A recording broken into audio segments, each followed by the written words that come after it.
Hi, I'm indie fantasy author Melinda Kucera. Welcome back to my series called Reading Curse Breaker Enchanted, because that's what we're doing. Curse Breaker Enchanted is the first book in my epic fantasy series, starring Sarn, who is a curse breaker, and today we're diving in at chapter 7. It's been a rough week for me, so I'm gonna read as many chapters as I can before my sore throat gives out. So let's see how far we get. Chapter 7.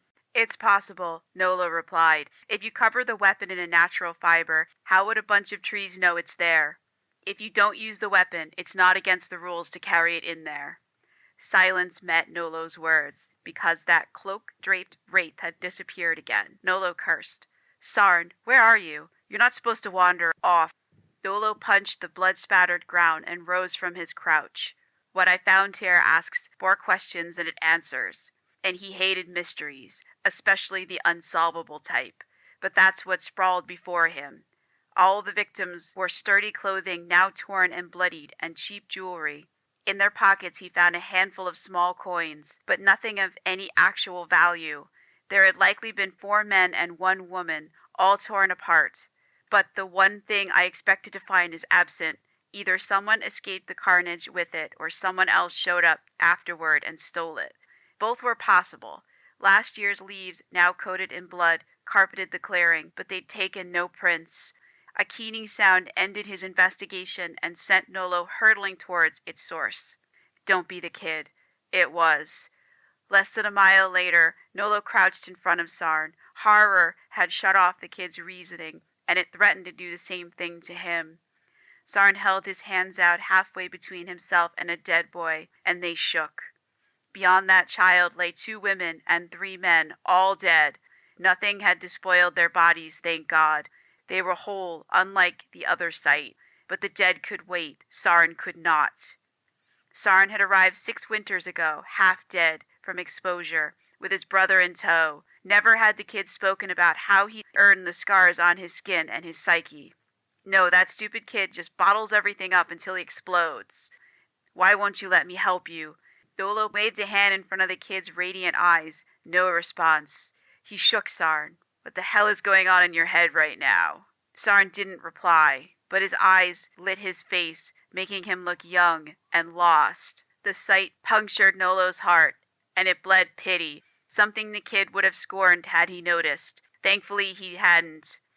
Silverlight bloomed around Nolo, and he turned. Now what? What fresh trouble is coming our way? Trees shifted aside and their crowns lowered in respect. Nolo stared as one of the most massive trees he'd ever seen propelled herself toward him. Beads of light danced up and down her paralyzed trunk, and her roots undulated in a silken train. A tower of bark and patterns of light, she stood over 1,000 feet tall. Her trunk exceeded 100 feet in diameter. Logic claimed she should remain stationary, but logic held little sway over Sheari. Star-shaped leaves adorned her crown and dripped from every branch. From root to tip she emanated a soothing white light. Nolo stared at the queen of all trees, and her sightless gaze penetrated all the way to his core, leaving no part of him unexamined. He shuddered under the weight of her scrutiny. The so-called queen of all trees regarded the child of magic. He was one of a precious few to survive to adulthood. She'd allowed these humans 6 of his years to do one thing, and they'd failed. Anger welled up, directed at the painted man, but a glance quelled it.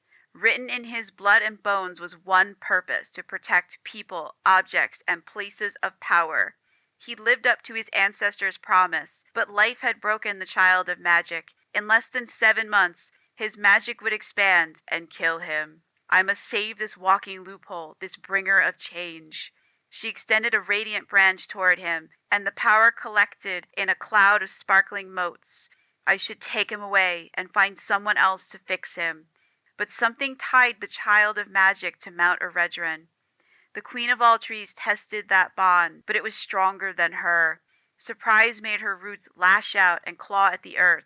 Who had bound so powerful a mage? A preternatural chill hung in the air. The souls of the slain floated, trapped between worlds, but she could do nothing for them.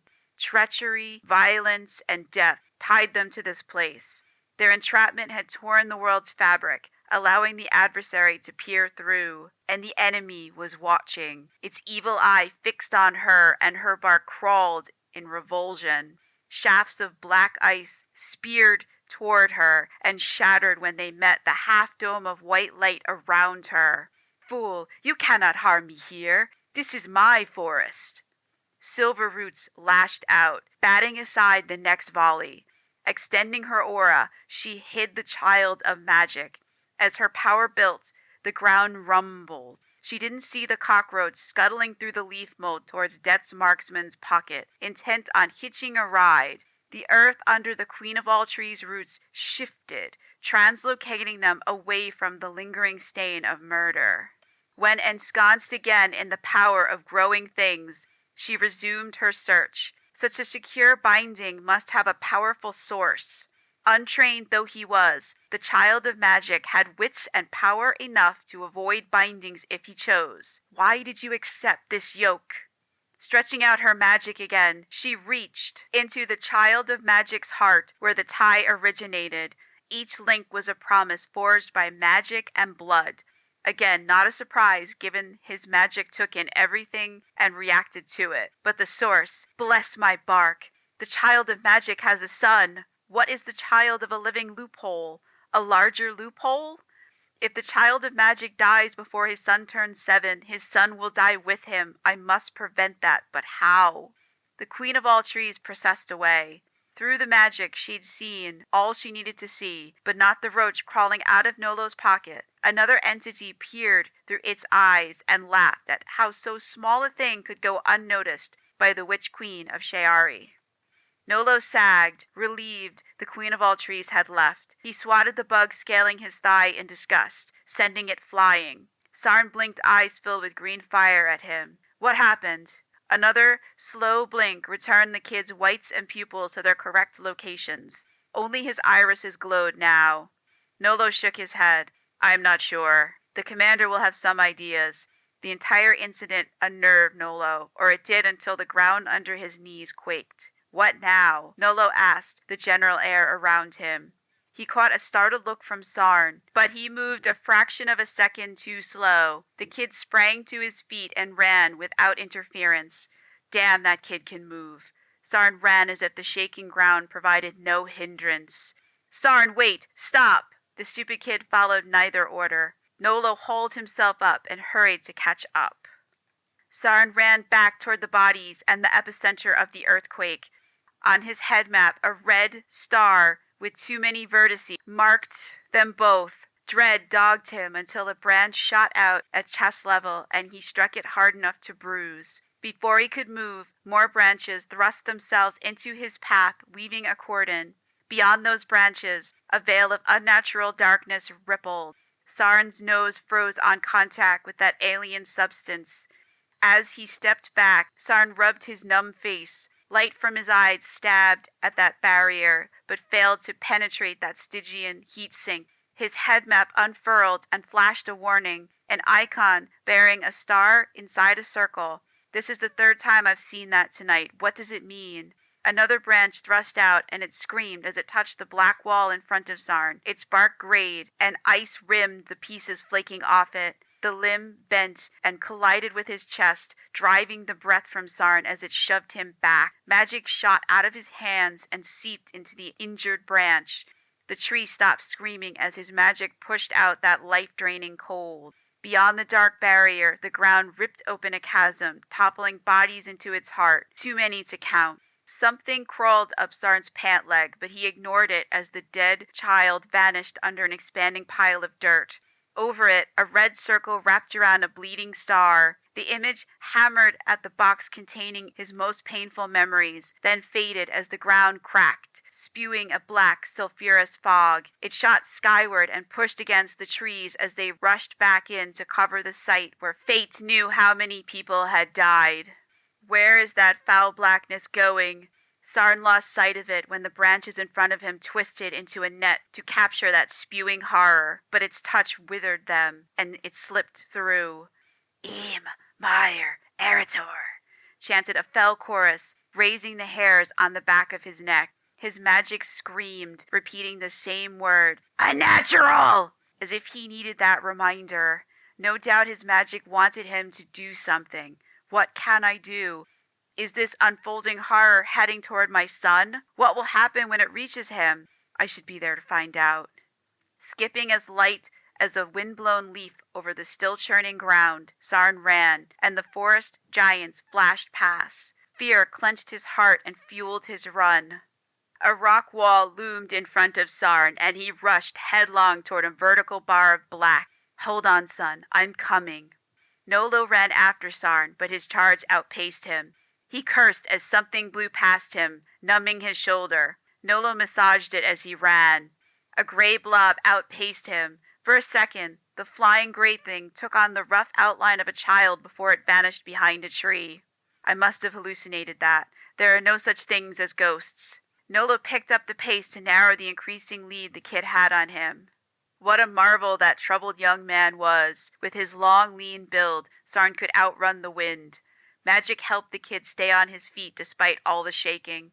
Meanwhile, Nolo bounced off every damn tree he passed. Common sense urged him to stop until the ground stilled. Finding one extra tall kid with glowing green eyes in a dark forest should be easy unless something happened between then and now. And it will, because the kid has as much sense as a rock pile. Nolo cursed as he banged his shoulder into another tree. The ground split ahead, forcing him into a skid. He hit the edge and wavered until a branch looped around his waist and yanked him backward. The earth in front of Nolo collapsed, widening the ravine. It spanned more than 100 feet, separating him from a frozen Sarn. Bodies and body parts tumbled into that hole, mingling the victims with their murderers as both fell into the same chasm. Roots scooped the dirt back into place. Within minutes, the ravine had buttoned itself up. Trees crawled back into place, burying all the evidence of what had happened. The branch released Nolo, and he fell to his knees. His palms struck the turned earth, but there was no sign of anything. The enchanted forest had wiped it all away. "Why did you do this?" Nolo asked the trees overshadowing him. They gave no response. He dug his fingers into the earth and rose, letting the dirt slide through his fingers. Any chance of getting an answer fell with it. "Why did you bring us here?" The forest held its peace, but Nolo had expected silence. Trees might get up and walk around Sheari, but by the grace of God they were still mute.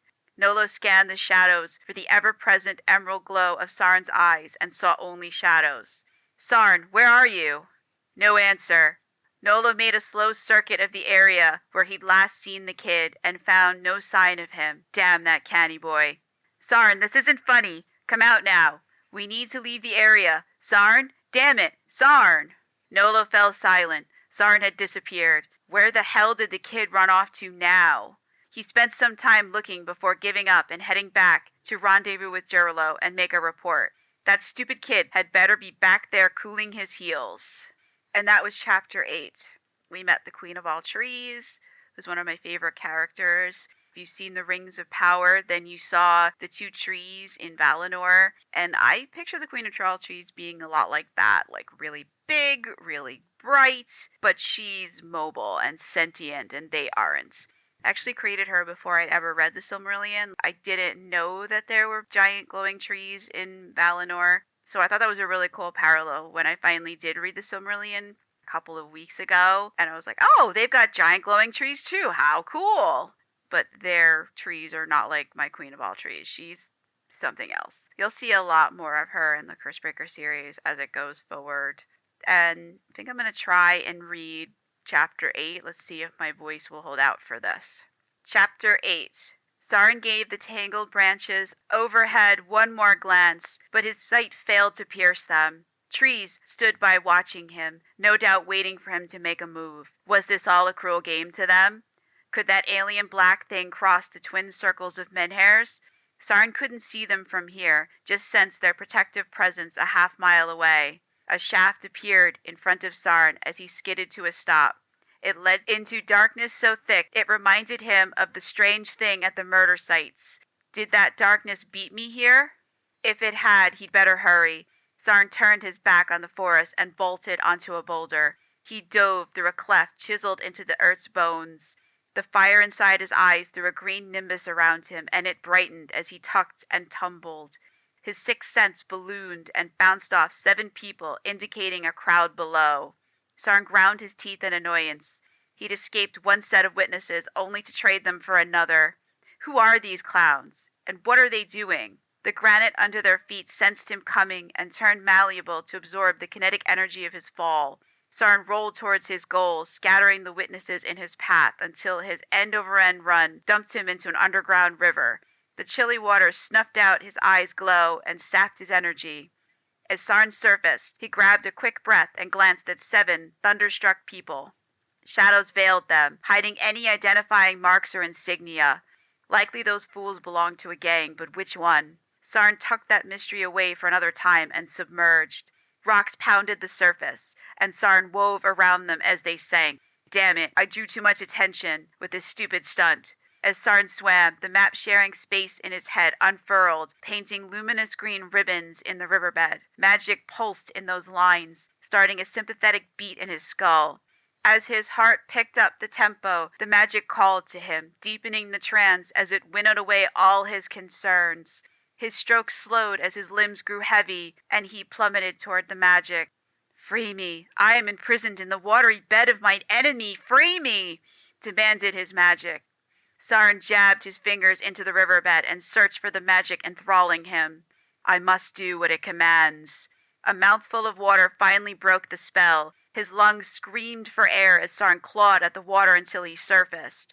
Coughing, he grabbed hold of a passing stalagmite. The chilly stones were the balm he needed as he vomited water mixed with stomach acid. Sarn held tight to that cold, wet stone. The Rangers are right about me. I just proved I'm an idiot.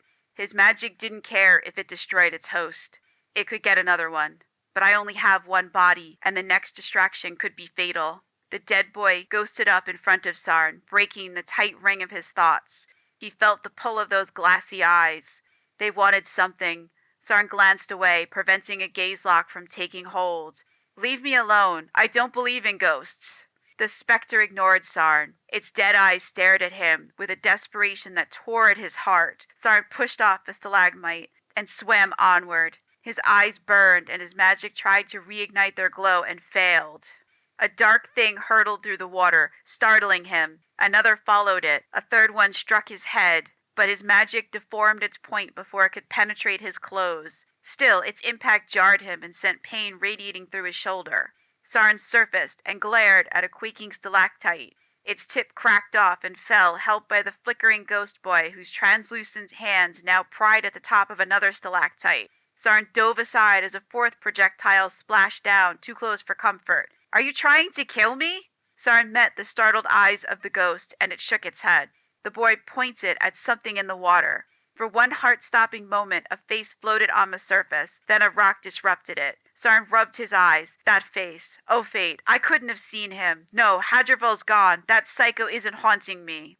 "But you didn't see his body," whispered the voice of reason, and it was right. Sarn let his hands drop so he could tread water. The river was deep here and swift, but other than shadows, nothing shared it with him now. He'd imagined the orphan master. But the ghost boy gestured with increasing agitation at the spot and dropped more rocks on it. Sarn dodged the projectiles as best he could, but he took one more hit to his shoulder before he gave up on getting any answers from the ghost. He dived under the water, drowning his magic, and swam as fast as he could. Sarn smiled as he felt his magic retreat deep into his body again. Already he felt saner and more in control. 20 minutes later, Sarn surfaced and hauled himself onto the shore. No ghost children occupied it. He flung himself against a boulder and relished being alone at last. Darkness pressed in on Sarn. Without the glow of his eyes, there was only the dim light of a tiny Lumiere stone studding the ceiling 30 feet overhead. But this darkness was natural, unlike the one he'd found at the murder sites. Footsteps echoed in the dark, jolting Sarn from his respite. He scanned the shore, but the too loud beating of his heart dominated his diminished hearing. Are they coming from over there? Do those shadows hide a tunnel? Sarn triggered his head map, but it fizzled out in a shower of emerald sparks instead of spawning. Something interfered with it. His gaze fell on the underground river. "Did you take away my head map?" The river threw more echoes around the cavern as it rushed past, further confusing his senses. Sarn gripped the rock, ready to throw himself back into the river. His eyes burned, and their glow burst forth in an explosion of pain and double vision. Sarn clamped down on the urge to howl in agony and clung to his rock perch. It provided support and rough patches to grip as his sight blurred, then steadied out. The double vision and the pain faded as he blinked. His eyes washed everything in green light, including a gnarled toe protruding from a hole in a boot. "Easy," said the newcomer. "It's just green eyes." Sarn risked a glance at the man standing at his elbow. Grime combined with the emerald glow of his eyes made it impossible to tell what color the man's garments were. As far as Sarn knew, the gangs left this area alone since there was nothing of value here. Considering the number of people he'd run into so far, that situation might have changed. The gap-toothed fellow waited for a response. "How do you know me?" Sarn asked. "Zaduk." "Oh right, I owe Zaduk a favor." Anger welled up, but Sarn squelched it, and the memory of why he owed a jumped-up thug a favor. He had a friend with a drug problem, and Zaduk was his friend's dealer. "What are you doing down this way? Raid and his men have claimed these tunnels." Sarn frowned at the unfamiliar name. Usually he avoided gangs. If only they would offer me the same courtesy. A sense of urgency pushed Sarn to his feet, and in the river's black surface he met the ghost boy's dead stare. Before the thing could throw any more rocks at his head, he ran. Maybe I can outrun that ghost. One of Zaduk's men yelled something, and its echoes chased Sarn, but they were unintelligible when they caught up with him, so Sarn ignored them as he rushed down a staircase cut into a 200-foot vertical drop. The river rushed by in a thunderous curtain on the opposite side of the narrow staircase. Even with his eyes lighting the way, Sarn slipped on the wet stones until caution slowed his progress. At the stair's bottom, he froze and closed his eyes to conceal their glow. Sarn stretched his senses out in search of danger while the mist thrown off by the falls hid him from sight. Symbols immediately populated his map. His magic had marked every person within a mile radius before he shut it off. No one was nearby or lying in wait, but Sarn had ended up on the wrong side of the river. Thank fate my sixth sense is operational again, because avoiding witnesses is impossible without it.